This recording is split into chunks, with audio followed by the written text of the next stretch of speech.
Come on, It's hard to believe this energetic 16-year-old is facing the end of his life. I mean, if you get a bee buzzing around you, just don't panic. No. Otherwise, they're more likely to sting you. David's been living with brain cancer for 5 years.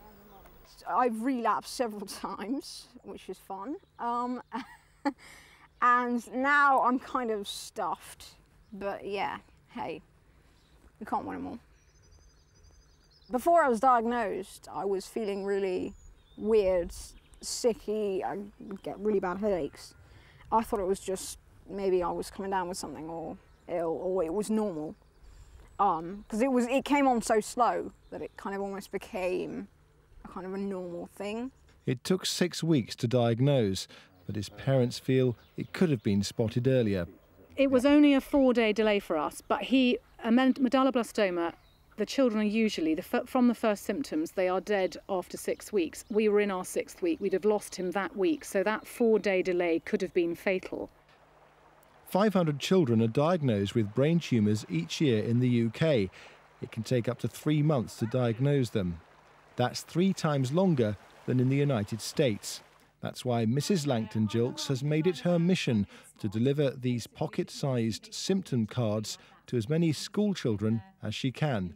Because I didn't have the HeadSmart symptoms card to check, I, of course, didn't link a headache week 1 with one vomit week 2, with another headache in week 3, a vomit in week 4, and I didn't know to ask about his eyes.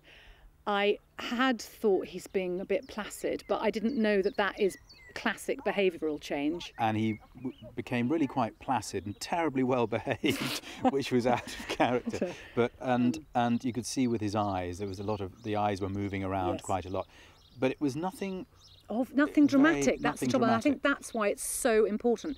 You know, if you've got the same risk of your child getting meningitis as getting a brain tumour, so roughly 1 in 600 children, you know, parents know how to pick up the signs of meningitis. We need them to know how to pick up the signs of a brain tumour. Damselflies and dragonflies, they've got a fairly long, they live for about 4 or 5 During his short life, David has built up a deep knowledge of nature. His only hope now is that other youngsters will be spared the surgery he's had to undergo, if only they can be diagnosed in time. And then that's kind of practically the end of their life cycle. I think most of them get killed off by the frost. Matthew Hill, BBC Points West.